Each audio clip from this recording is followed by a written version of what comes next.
Hi, everyone. Welcome to our webinar tonight, Middle School Confidential, Skills to Survive and Thrive. We have our two awesome experts who I can't wait to introduce, Dr. Carrie Poline and Dr. Jed Applerouth. I am Diana Cohen. I am the Director of Brand and Content here at Applerouth, but most importantly for tonight, I am a middle school parent. So my role here is going to be to share some questions that Jed and Carrie will answer for us. So just dive in really quickly. For those of you who don't know Jed and Carrie as I do, I will say, knowing them both, having worked with them both a little bit professionally and in webinars and speaking events, then knowing them both personally, as a parent, I would never miss an opportunity to learn from their wisdom and their expertise. And I don't think that any sort of written bio can capture what they have to offer. But that being said, we'll share a little bit about their professional backgrounds. So Dr. Carrie Poline is a double board certified practitioner in child and adolescent and adult psychiatry, and she specializes in eating disorders, anxiety, mood disorders, and child behavioral disorders. She's a fellow of the American Psychiatric Association and an adjunct faculty member at Emory University's Department of Child and Adolescent Psychiatry. She is also recognized by her patients for her compassionate and individualized approach, which, again, knowing you personally is not at all surprising. Dr. Jed Applerouth. So he is the founder and president of Applerouth Tutoring. We've been around now for 20 years, so Jed's been doing this for quite some time. Jed is a nationally licensed counselor. He holds his PhD in educational psychology, and he is an expert in learning. He gives presentations throughout the country on topics ranging from motivation, tackling test anxiety, helping students with learning differences. And he's also been working with students for over 20 years on everything from academic tutoring to executive function coaching to high stakes testing. And with Jed, one thing that I can say, having worked with him for quite a while now, is that he always takes a whole student approach. It's about the academics and the whole picture. So here is how it's going to go tonight. We have some questions, and let me just pause for a second because for some reason it's getting dark in here.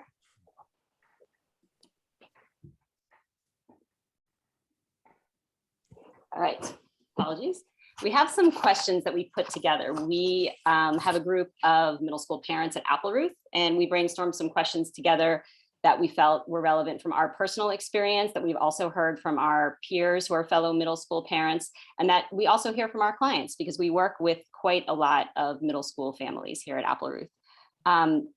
So I'm going to do the questions one by one and let Jed and Carrie take turns responding.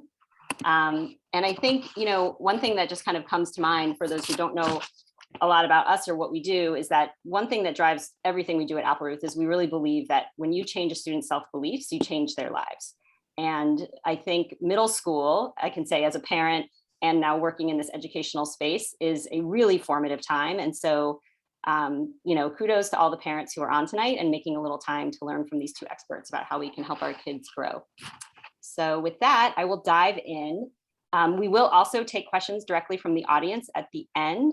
If you do have a question, just hold it till the end when I offer time for Q&A, and you can type it directly at the bottom of your screen. There is a place to enter Q&A. Please put it in there and not in the chat because the chat function won't be able to work for webinar participants tonight. So please put it in the Q&A.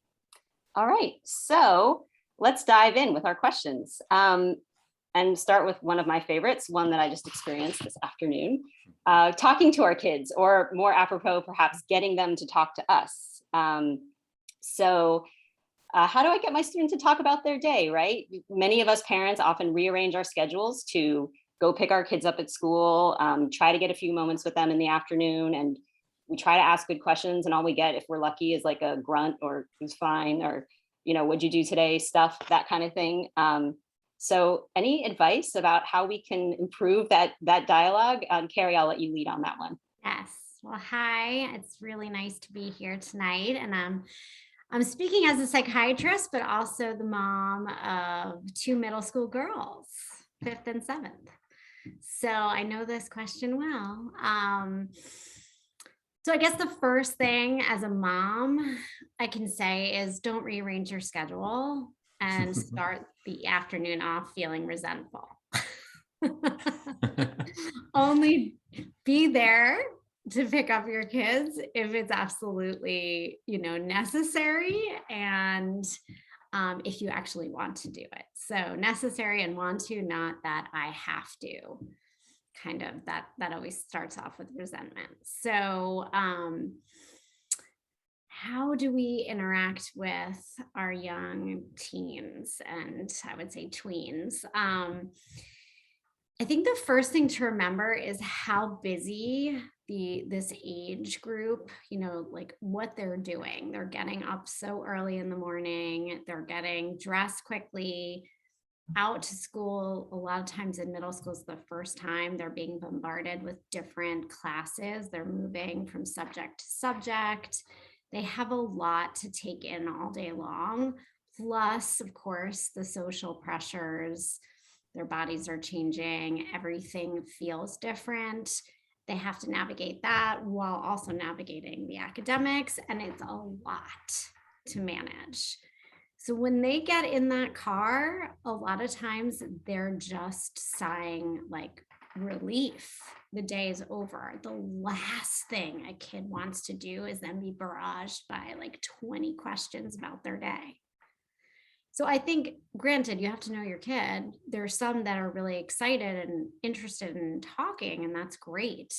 But a lot of kids really need that space to wind down at the end of the day. And then what I would say to re-engage at like a quieter time after they've had their breathing room, maybe dinner is often a really nice time, like sitting around the table when their homework is partially done, or they have their favorite meal, or it's a calmer time of day. And then it's really asking very specific questions, because kids really want to know that they've been heard. So if they've told you 2 days before that they had a science quiz, they actually want you to say, oh, so how was your science quiz? Like, oh, I remember you know your friend's birthday was yesterday, like, did she like the gift you got her? What very pointed questions, because that will steer them and also feel heard, validated, seen. And I think that is a source of connection rather than disconnection, which you would get when you're not picking up on their vibes at the end of the day when they're tired and overwhelmed. Yeah, I want to add on to that one, Carrie. I get to have cheat sheets when I work with my kids. And because part of it, these days I'm meeting with them mostly online, and I take pretty, meaningful notes. So before our sessions, I do a quick scan of the last week, what was going on for them. And then I do, you engage them where they are, what they're interested in, the game they're playing, a friend they're going to see, a thing over the weekend. And it's like very specific. You're showing attention, interest, rapport, that, they were heard. And also one of the tricks I, always use, and I'm sure Carrie as well, is the whole non-judgment piece. In terms of really being things that they're into, like not downplay, it's meet them. If they're excited, you're excited. No matter the simplest thing, smallest thing, they're just about this, and you match them, you meet them kind of to mirror and match their energy. And so versus like adult things being here, like, no. Right now I'm talking to you, you're 13. I'm pretty much in that same place in terms of where you are. So that really helps bring them out, make them feel comfortable. And again, to Carrie's point, being specific, asking the generic, how was your day, like versus really hitting something that they went through, the project, the thing, the activity, the tryout, whatever it was, and then suddenly they open up because they know you're with them and you're on their side, you're an ally in this game they're playing. So yeah, I'm gonna put that in there too. Thanks, guys. A lot of very practical things that I could implement very, very soon.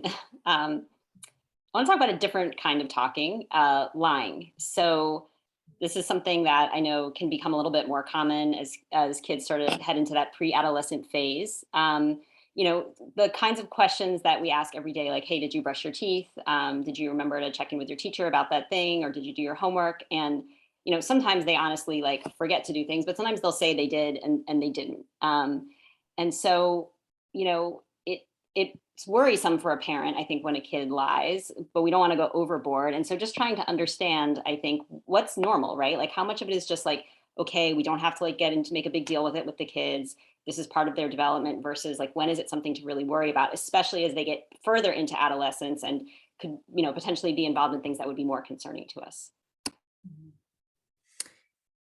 So I think what we want to highlight is kind of normal development at this age, right? Testing boundaries, trying to figure out who they are in the very early stages of that. So we know adolescence, right, is that big time, this really huge developmental leap to, find their own identity. But pre-adolescence is sort of, depending on where your child is on that developmental trajectory, they might be sooner or later. Because again, that pre-adolescence, middle school time, they're all developing at different times. So there may be early bloomers, right, that are already pushing back and testing boundaries really early on. And then there's those really delayed late bloomers that are following all the rules and are not in that space at all. And so a lot of this is actually knowing where your kid falls in that development. So being cued in, not only emotionally, but also intellectually and physically, because usually you will see sometimes there's a disconnect between all three, but it's important to recognize, like, what can my kids actually handle? Where are they in their emotional development? Like, are they still having temper tantrums and trying to get their way and, acting a little more juvenile, or are they navigating like really complicated social situations that take a lot of, independence and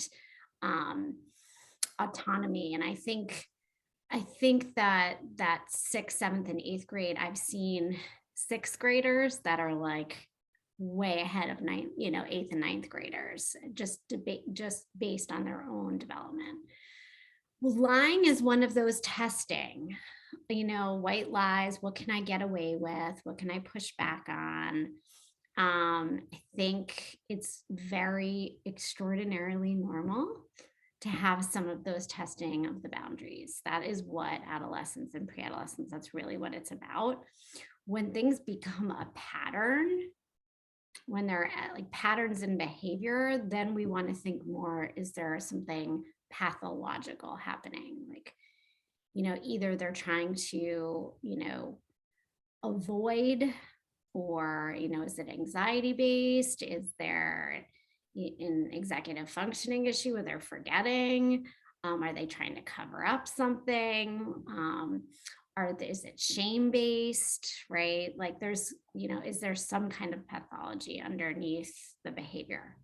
So I think looking for patterns, understanding development, and then asking more questions to investigate more about the why. Why is this happening, rather than just looking at it from a purely behavioral standpoint.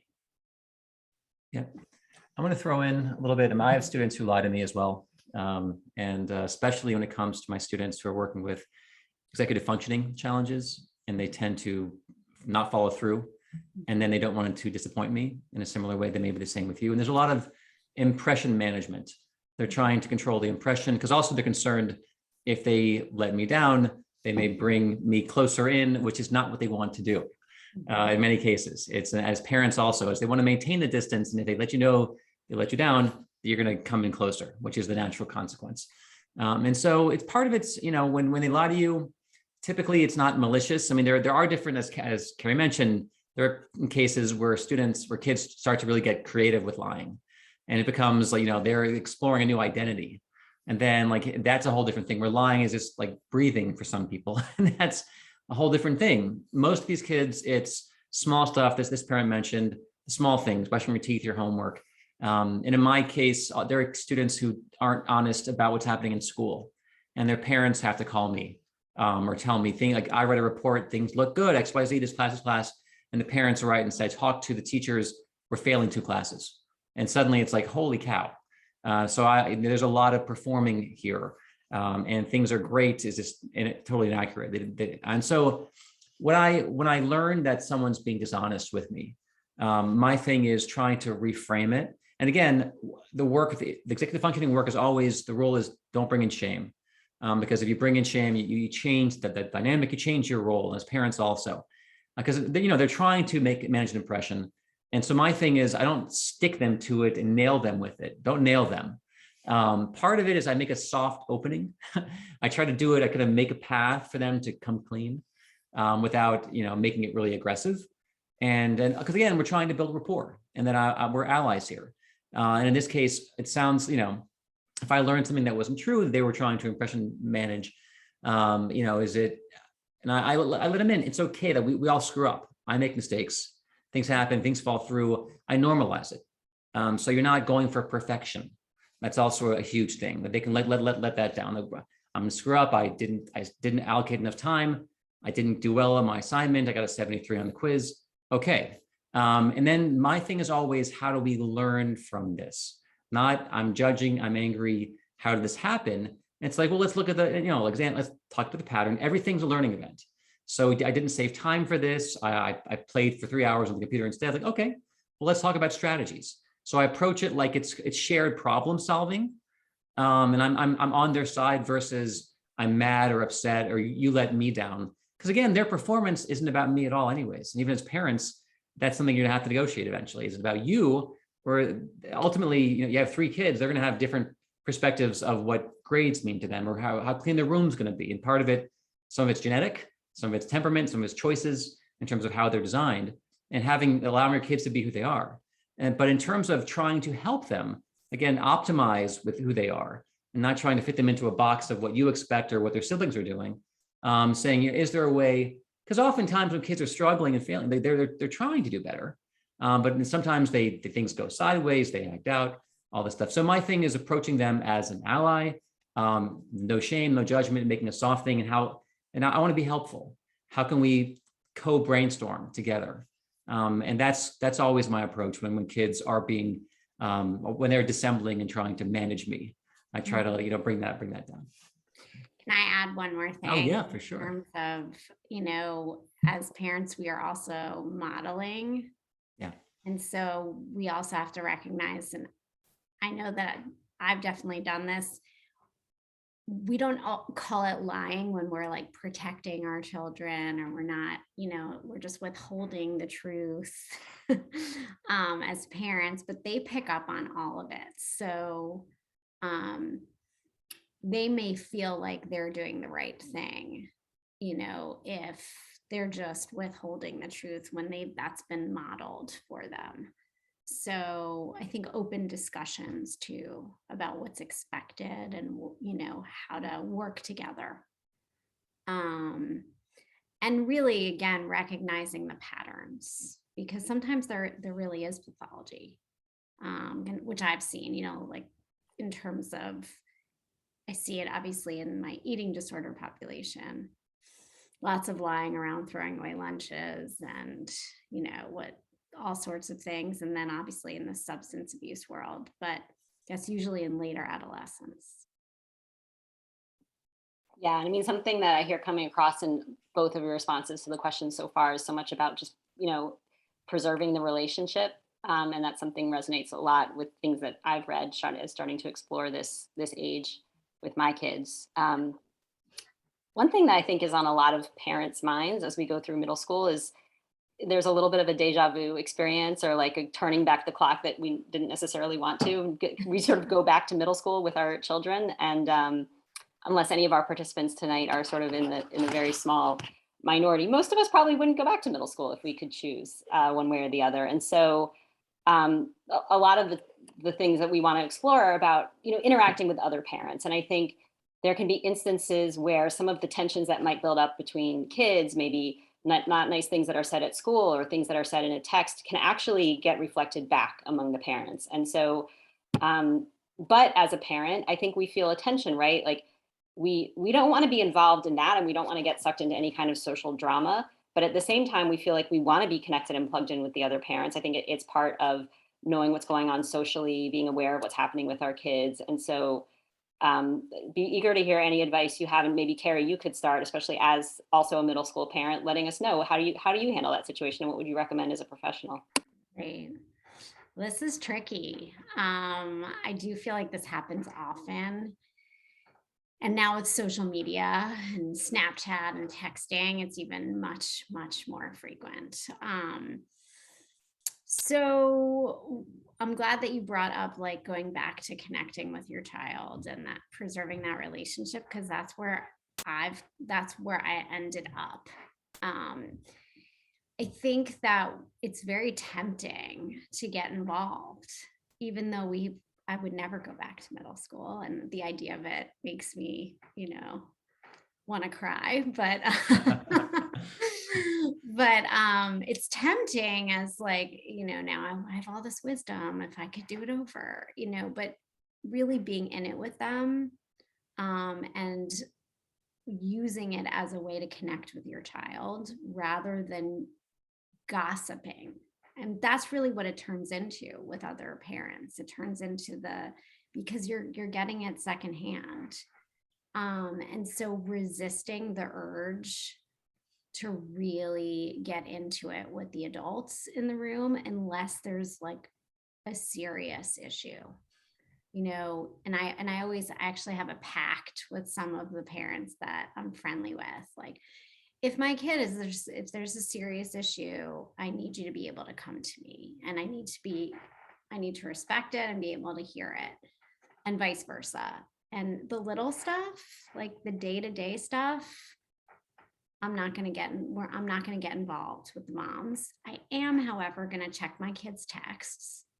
I'm going to check their Snap, whatever they're on, and I'm going to have open dialogue with them and really understand what they're going through, and try to help them navigate it the best that I can.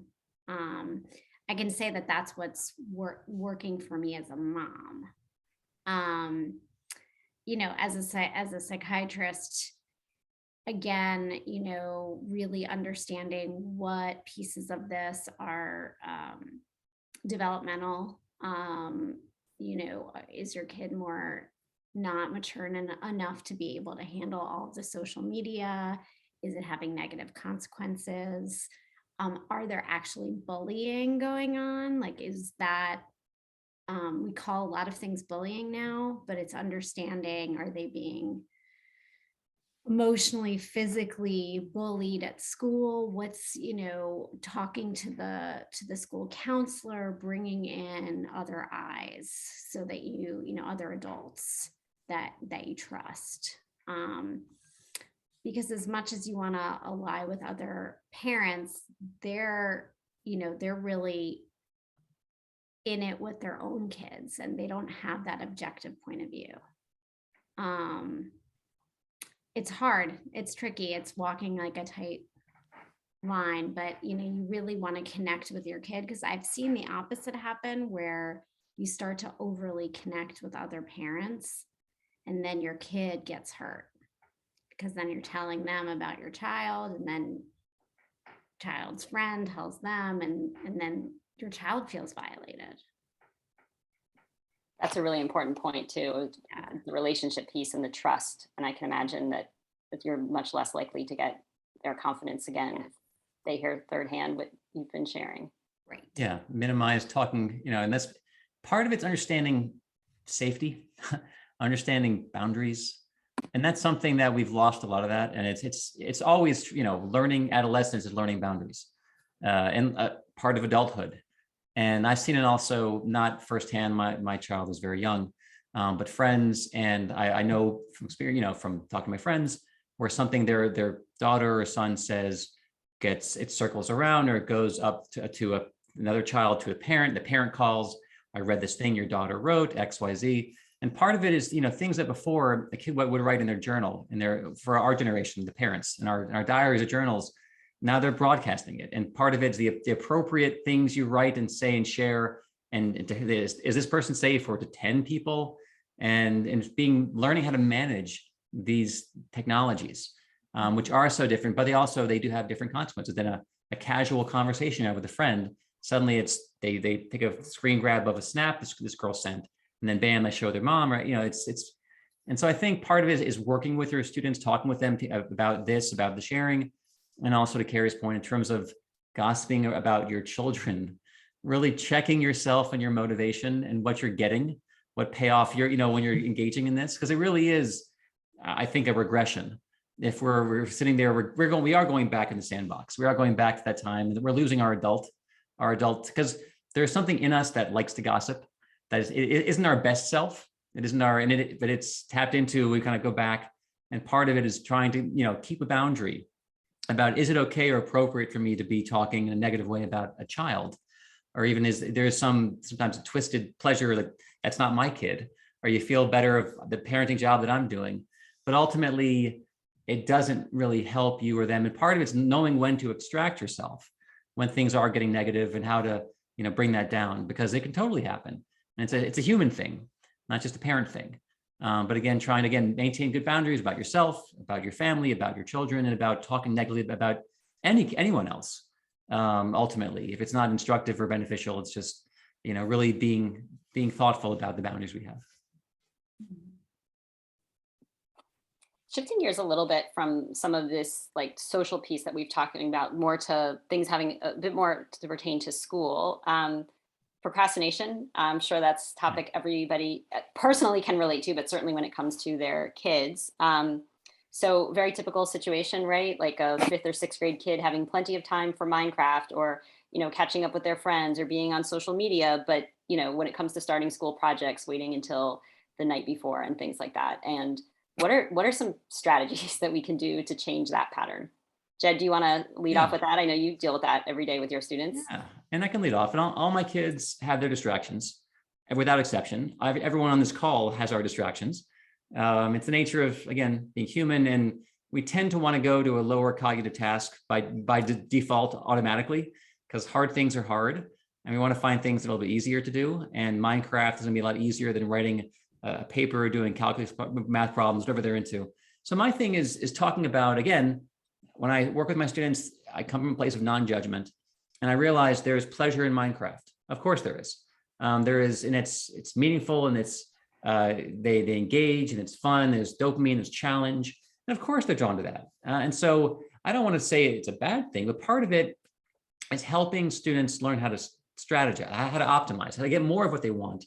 But also, if they understand that, they play 3 hours of Minecraft, and then suddenly they don't have enough time, and then they're stressed, and well, that's not optimal either, because they also don't want that outcome. They kind of start down a path, they're not looking at the time, and then suddenly they, it's rarely intentional if I'm going to spend 3 hours in Minecraft and then try to rush through this thing and then feel bad and anxious, because it creates kind of a negative mental space when they aren't doing as well. And then they know eventually it pulls the parents closer if they're not doing their work and they're getting poor grades. So part of it is how do we get the Minecraft in? And my students are often a little bit older, my high school kids, my college kids, but they're still playing video games. But part of it is, when do you play it? As breaks, how long do you play it? Using timers, using it as a reward. And the whole eating the frog, doing the hard thing first, and then you get, then you have the Minecraft for, again, there's a boundary on it. It's not unlimited. And I have a student who loves playing like World of Warcraft. And part of it is, you wait in the queue, and then you get into a game, it's going to be half an hour. But for him, the catch is when he gets into the shadowy thing, it's going to be one game, then I don't do well, I'm upset, into the next game, suddenly you're an hour and a half in. And so part of it is learning how to manage structure and how to self-manage. If the game goes poorly and your team loses, you still close it and hop off and say that was my break. And so it's learning themselves, learning like the triggers of the game, because the games are designed to keep you pulled in. The same as our Netflix keeps us going to the next episode. These things are all designed for our psychology in mind, to make things easier, to make the path of least, to make it just effortlessly to go to the next distraction. That's our phones, our Reddits, or whatever, Facebook, Instagram, it's all designed for this. And so that's where you need you need timers, you need boundaries. I have distraction blockers on my computer, which after 15 minutes on Reuters, whatever it says, shouldn't you be working? On my phone, it says, that's it. It's like, okay, thank you. Because left to my own devices, I could go for an hour or an hour and a half. So I use tools. And part of it is teaching kids this and having discussions. And then again, so you're saying Minecraft is lovely and amazing. let's schedule it in. Let's actually, or let's use it as, you have 5 subjects after 2, Minecraft for 35 minutes, then the next thing, and then Minecraft again. And so that's a conversation about how do I integrate this? Again, you aren't saying this is stupid or dumb or bad, because it's fun for them. But how do I integrate my fun, my breaks? And that's a skill. And kids can learn these skills.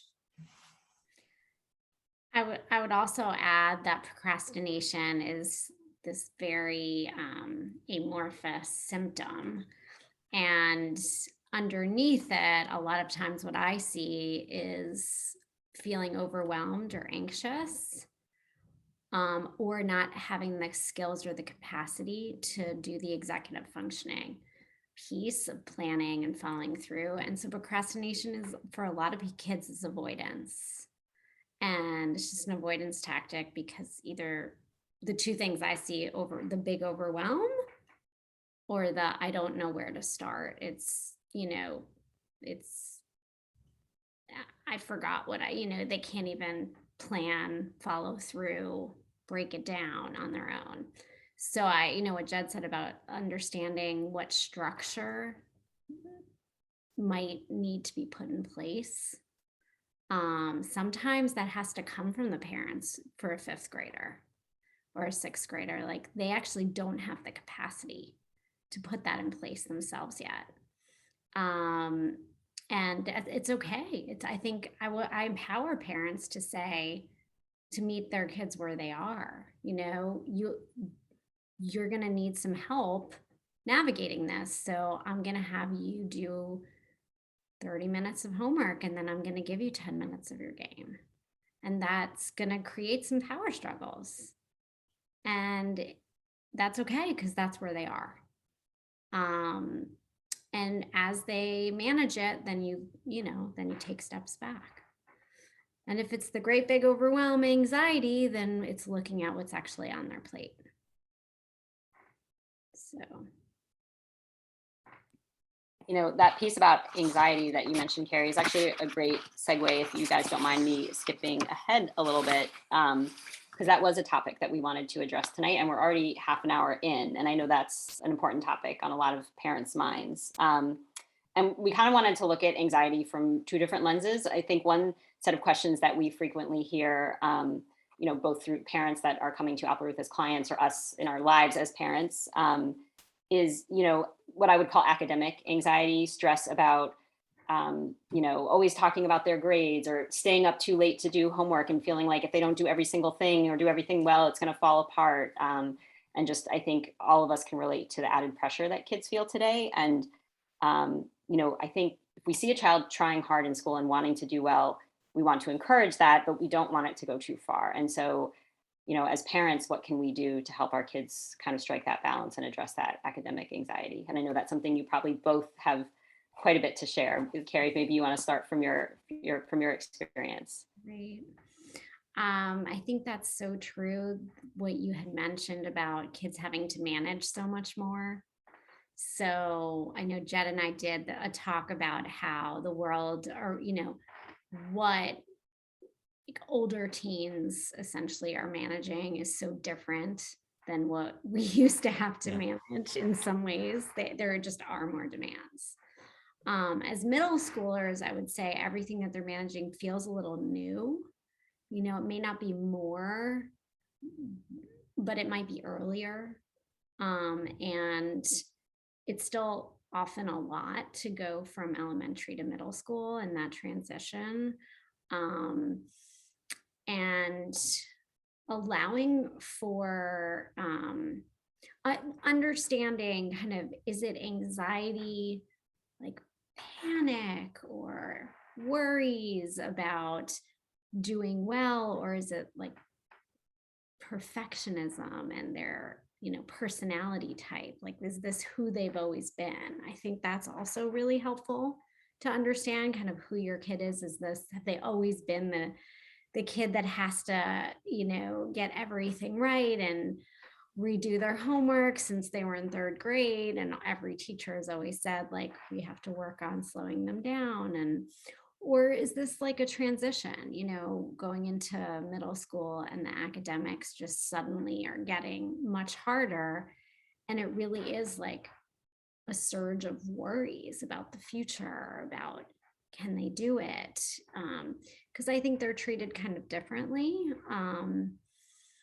We all know the type A personalities, they're out there, and it's really working with your child to, use their strengths and understand when their strengths are working against them. So the staying up till 10 p.m. every night, it's, yes, you're a hard worker and you're not going to learn anything past 10, and it's going to work against you tomorrow because you're not going to get a good night's sleep. And so like, it's not changing who they are, right? It's just leveraging their strengths.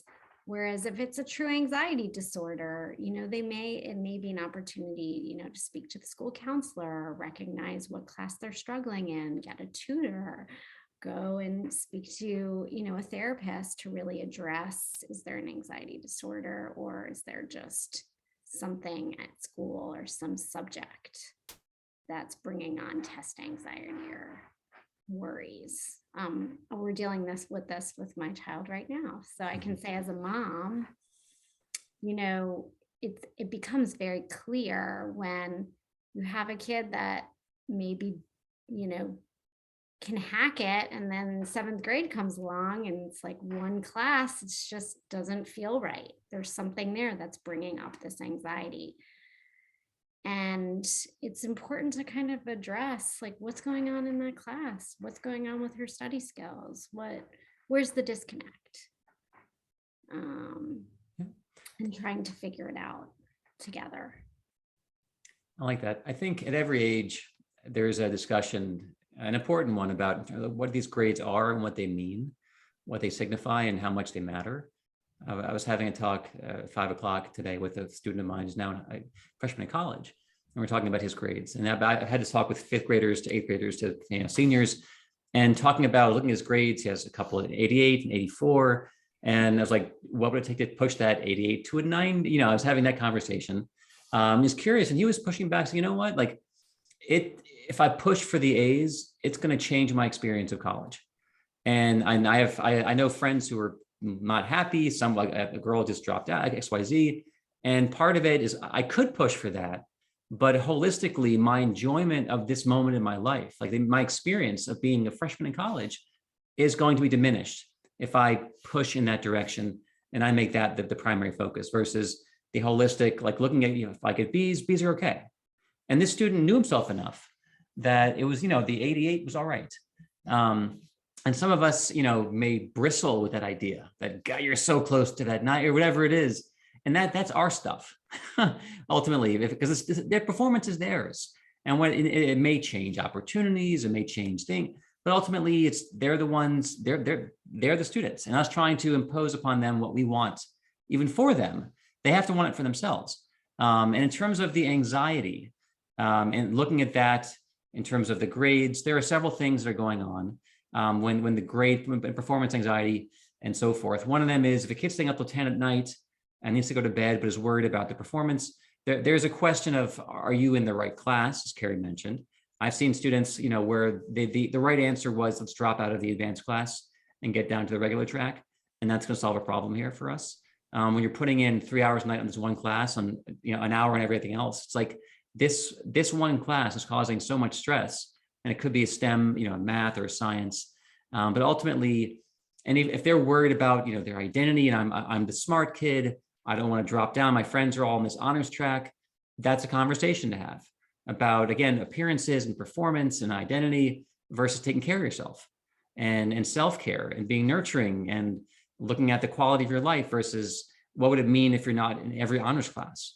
And that's an important conversation about identity, which I think is appropriate in middle school and high school.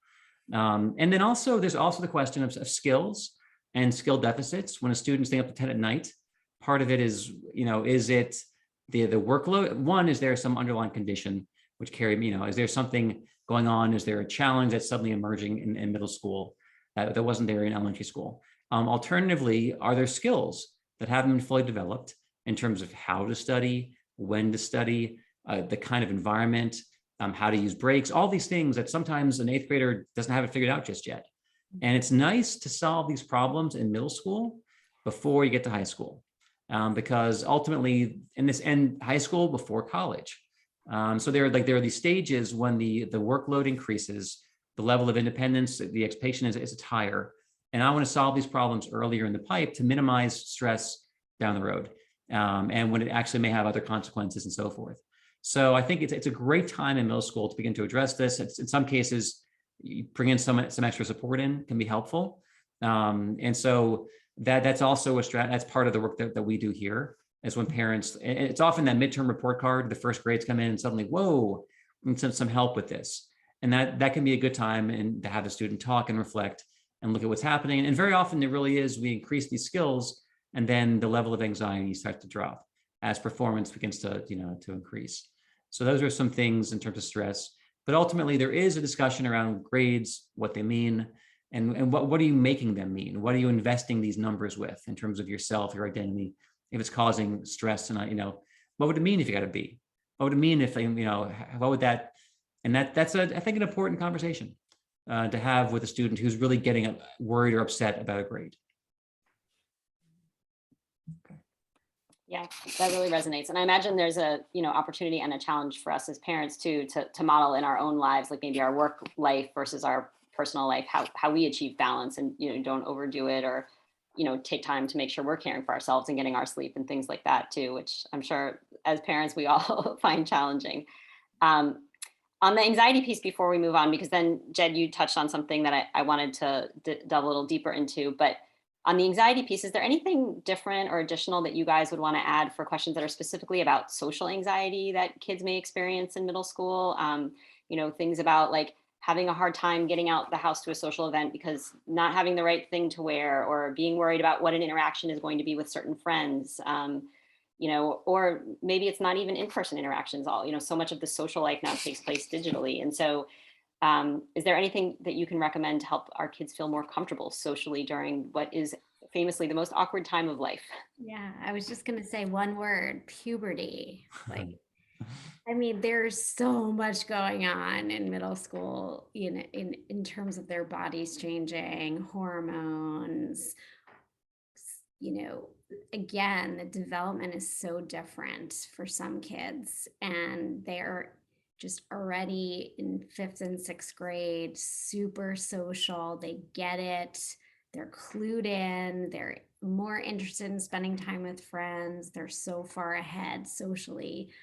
And by the time they get to 8th grade, it's easy. And then, you have the kids that are, either more introverted or maybe more delayed, that maybe shy away earlier on and don't get to practice as much, and so they're thrown in 7th and 8th grade to the same situations, and they may not have the same skills and ability to navigate.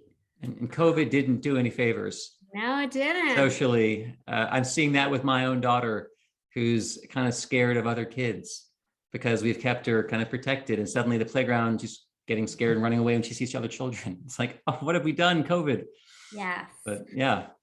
And thankfully, middle school it's a great time in that there is this room, the safe, sort of 5th, 6th, 7th, 8th, these 4 years to like figure it out by high school. And it doesn't have to happen at the same time. But because of that, it brings on, I think, a lot of stress, especially for middle school girls, to try to fit in when they look or feel different. And so then there's some avoidance, like any anxiety, right? Social phobia or social anxiety comes with a lot of avoidance of new situations. And treating any anxiety disorder, it's all about exposure work and graded exposure. So you're not going to throw that kid into the sleepover right away, but you're going to start with things that they feel a little more confident doing. So maybe inviting somebody to their house, start there, and then move out to, a hangout, and work up to the sleepover. So that you build self-confidence and work on that social anxiety, but I think it's really, really common. And to Jed's point, it in high school right now, skyrocket. I've never seen as much social anxiety in the high school kids I'm treating because they missed out on an entire year of development. And it's harder to make up in high school than it is in middle school.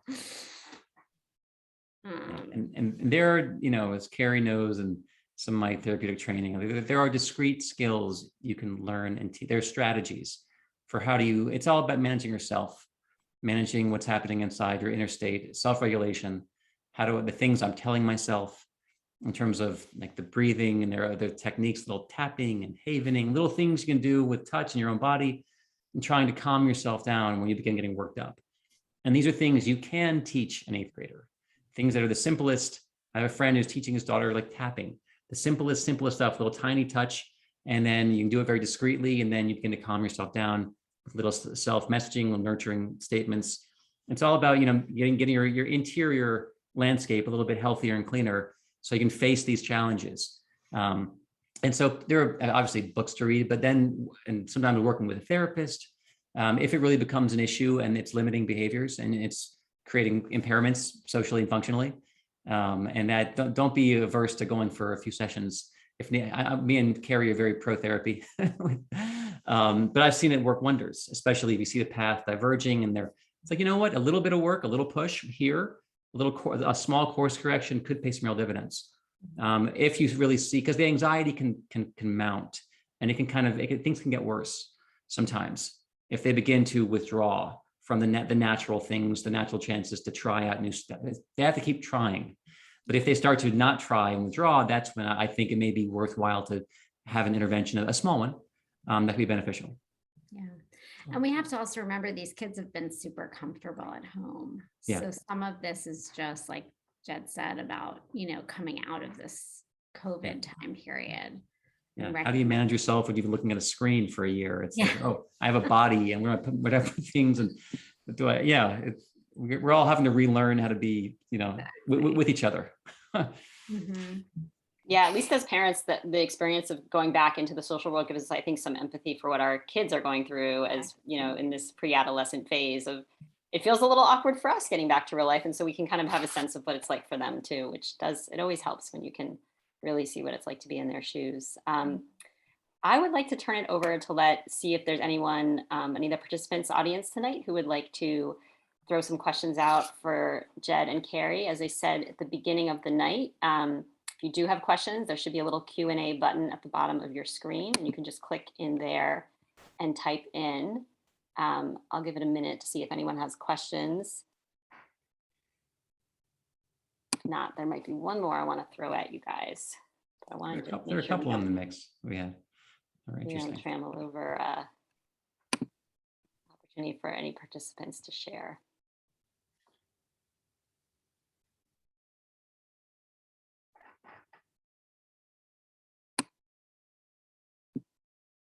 Okay, so managing time, we have a question about that. So I think particularly the after school period can be pretty open-ended if kids don't have an activity that day. So how do you set out time, to block for studying, taking breaks, et cetera? I think, Jed, you touched on this a little bit earlier, and Carrie, you had said we have to build the structure. So if you guys could walk through, what does that look like, building the structure for a kid? Maybe, I know, Jed, you do this when you're doing your executive function coaching. Maybe you could talk that through. And so working with middle school kids, we are looking at laying everything out. What do we have for this night? What do we have for today? What do we have? And there's the week view, and then there's what's the tomorrow view.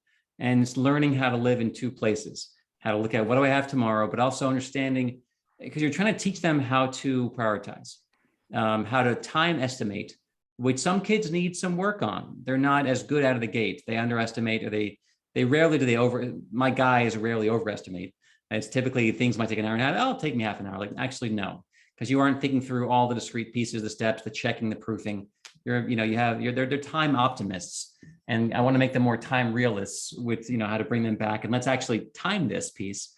But when looking at the next day, it's getting a sense of having them estimate, how long will this thing take? Let's estimate from now, this piece. And again, first, when's it due? And can we actually break this thing down into pieces and put them on different days, going up to the actual, this day do Friday. So we don't wait till Thursday. And that's where we have the week view. But also in terms of, if we identify we have these 5 classes, let's look at the assignments that are due, long-term, immediate term. And then which are the most challenging ones? Can we do that one first? And actually we try to plan out the day. So I'll meet my students after school and we'll talk about that day coming up and what's our plan of attack. And I often want to have like a checklist that they're going through and they're crossing things off as they go through. But also I help them, again, build in the Minecraft time. And let's put that here and try to have them doing some modeling of how do I balance the fun, which I need to have as a child and adolescent. I want to have my social time, my connection with my friends, and where do I turn my phone off? And when do I put, or can we at least minimize the notifications coming at you and have it only for emergencies? Or can we actually, I have several students who dock their phone in the kitchen during this time. And on your break, again, you have your timer, your watch, whatever you're using for 30 minutes. That's your totally free playtime, social, you're on Snap, you're playing Minecraft. But then you have your next timer, the thing goes off, going back, and we have another hour, and then we have another break. And so they're learning this dance. So you aren't doing this big marathon sessions, and you aren't also saving the hard lift for late. I want to do the cognitive lift early, and then save the easier tasks that are, maybe some of the math things for them or some of their vocab review for later. But do the writing takes the most executive functioning, like things that are harder. You don't want to save those until 9 o'clock at night when you're already. And so part of it's learning how to prioritize and structure and optimize around like your attention, which does fade eventually, and you get tired and glucose drops and so forth. So learning how to do this, and then also looking over the course of what are your big assignments. We have a quiz on Wednesday, paper due on Friday. Let's look at every single piece involved to do that paper, and then how much time and where does it fit in the week. And then we have kids using their schedules to actually put it on the schedule. Math is blue, science is orange, and they're going to have different classes, and then they actually go through it. Their homework is actually on their calendar. And most of my students now are using an electronic calendar. Some use paper, which is totally fine. Some use big wall calendars. It's all whatever you use is a good system, ultimately. And so it's helping them learn how to optimize around what feels good to them and what they're actually going to follow through with and use. The next question is actually related to that. And I think you both spoke earlier about, providing the structure and then sort of bringing it back. And so then this parent is asking, at what age should we expect kids to be able to self-control, being on technology versus then transitioning to homework? This parent says that they currently provide restrictions and lack of access, but they would like to move towards more self-control. I think there's questions about when and how to make that transition. So I think knowing again, kind of knowing where your child is, some are naturally better at this, yeah, and some do need more hand-holding. So if you're willing to take the leap to start to take some of the restrictions away, I would think that it's because they're managing and not pushing back as much with the restrictions in place. So they're naturally doing a better job of transitioning. And that's probably a good time to say, oh, you're doing this anyway. I think you've pretty much got this. Why don't we try it? And when we try it, of course, there's going to be some mistakes. And of course, there's going to be some setbacks and regressions. And that's part of the process. And that's fine. They're going to have to learn from that and move forward. I think that if your child is in really having a deficit in terms of not being able to either navigate the transitions themselves or the scheduling, there's usually a reason.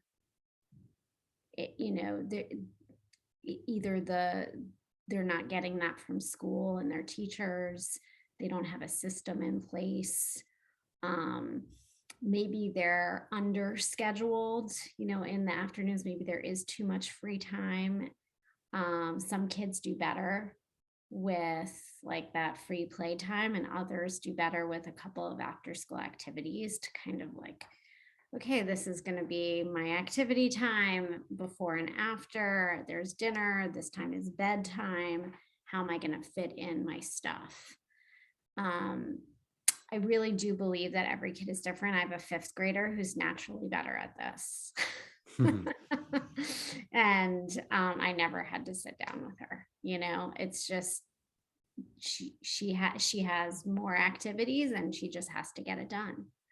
And my seventh grader, we've had to like start with, those conversations about a system earlier in the year. So, but we had to actually help her with the system. It doesn't come naturally to everybody. Yeah. And I think with the devices, I mean, obviously, if they're elementary, there's gonna be a lot of parental control and regulation of screen time and how much, and because they really can't manage the boundaries very well themselves in most cases. And then middle school, it starts to shift depending upon when it's developmentally appropriate for the kid. But high school is where I begin. Like when I see red flags is when there's a lot of control late in high school, because they're about to get launched into college. And if they haven't learned the skill set of self-regulation, then you push them into complete freedom, I worry. And so that even if it's a little bumpy, and when we hit, later in high school, there needs to be some transfer, and the parents can't be hovering so close, because I've seen it go so wrong when kids who are hyper maintained get off to college, and then without boundaries, it's like, holy cow, they don't know how to do it themselves. Like they have to learn self-regulation. And part of it's letting some failures take place in high school, some the overreach, or, the boundaries aren't maintained, but they're learning something. And then the failures are chances to learn and say, okay, maybe I can't do this for 8 hours. I have to learn how to regulate myself, versus really parents controlling it. So I think I've been part of this negotiation with parents and students in a sophomore year and in junior year, in terms of when the parents need to back off and let the kid, manage themselves and their devices, because it's about to be, they're on that adulthood path. But I think middle school is that place where 6th grade versus 8th grade, male versus female, that's going to be negotiated, and it'll be different for Carrie's point, different kids in your own family, in terms of what they can manage and handle, and earning it and showcasing that skill. Then you naturally gain more freedom, and the parents naturally should give more freedom as the parents demonstrate competency. Their tasks are getting done. Okay, you're earning the right to the whole natural consequences piece. Makes sense. I'll just share one last question that a parent typed in. I know, Jed, this is one that's near and dear to your heart. You talk about a lot, motivation. Yeah. How do you motivate a kid who's not doing much work? And we're almost down to time, so we can condense years of graduate work into maybe a minute, but we could share some hot tips on motivation. That would be great. So, as the parent was commenting, it's not ideal to learn these skills in high school. A really good time to learn how to self-manage, self-regulate, the functioning motivation is middle school, to your point. And that's a very, very good point. I love going into high school more skilled up. And I think it's a great time in middle school to begin to, and part of motivation, the kid's not doing much work in middle school, not learning the skills at one-time management, and yet performing just fine. And that's something that's interesting, is I've been here too. When the kid's doing just fine and they have their non-system system, there are people who live their entire lives with a non-system, and they do okay in life. And so it's interesting, like there's the expectation that I have to do it this way, or as parents, I did it this way, therefore my kid should do it this way. But your kids may they may be able to handle more chaos than you. Their brains may be built, they maybe handle a different work environment. They actually may use self-handicapping and then stay up late and get everything and still do fine. And that would drive you insane. And you see this and you're like, I'd be the most crazy person, but your kids actually are okay. And I have a student doing that right now, where it's like, maybe I should be, but I'm actually doing all right with, like, I'm working less than my peers. I'm not doing any work at home. It's all at school, but you know what? I'm doing okay. And like, well, then don't let it go. It's like, once you found what works for you and it feels okay, it's doing okay. So as parents, if you're seeing my kid is not, they're doing just fine. There are times I'm okay with that. There are times I'm not going to try to impose something if they are in fact functioning, they're doing okay. And they have to want to change. There has to be some, typically change comes from pain, right? And if there is no pain, and maybe you as a parent see there's pain coming in a year or two, but typically it's the pain that drives the change, that whether it's the anxiety or whether it's the parents are hovering and then now it's like, I don't like this. But if things are okay, rarely do I see kids want to do radical change when things are going okay. That's my experience. Carrie, do you have to throw something on that one? So again, motivation is like such a big catch-all, Yeah. when I hear motivation for what? There are kids that are so motivated to be on their phones and stay socially connected. And their motivation is not to do great in school, but, to be a really great friend or climb the social ladder in their school. So they are motivated. They're just not motivated to do their work. But if they're across the board not motivated to do anything, especially the things they used to be motivated to do, then that, could be a sign of something like depression. Or if they're not motivated in school, and that's again, a very different, transition year. It could be that they're struggling academically, or that anxiety about that sort of procrastination anxiety, the overloaded. So I would love to break down motivation, because it means a lot. When I hear that, I always say, well, that doesn't tell me anything, so give me more. Yeah. And that's right. They're motivated towards one of 10 different directions, not always the one that the parents would love to see. And that fire of, driving towards a goal, getting it again, like my student today, I was like, do you want to go for the A? He's like, I don't want to go for the A. And it's like, I'm living this, like, again, thinking holistically about his life and social and girls and fun. It's like, I don't want to pay the price to get there. I'm okay with the 88. Like, okay. And I have to respect that. And this is an older person. He's not 12. But that conversation of the autonomy of, what do you want to attain, to achieve, with the parents may have been magna cum laude, at Hopkins. Your kid may not be on that path. And part of it is, can I get them? Can I drive them there? Can I dangle carrots or use punishment? Or it's like, typically it's not going to work very well. And how much were you driven versus how much did it come from inside? And so part of it eventually, there's going to be they're going to land somewhere. They're going to be okay, as long as, again, they're not failing out, or that's a whole different conversation. If they're really not performing and it's a real problem, versus they're just coasting along and doing okay.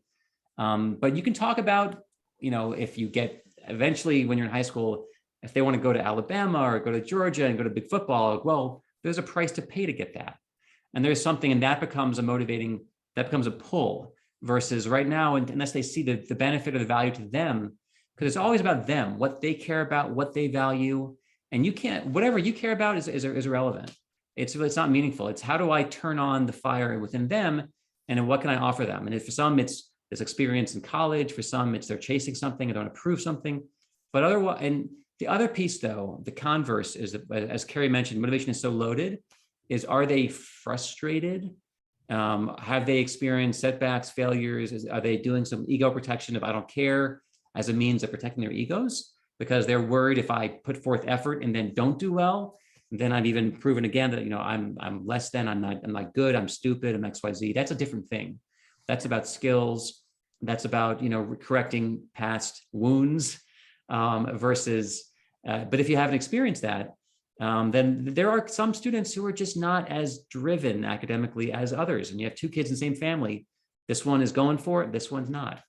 And the birth order and all that, but it's like, at some point it's accepting and embracing who your kid is, unless, again, there is as Carrie mentioned, globally, they're checking out, they're starting to fail, things aren't working, then there's a different thing.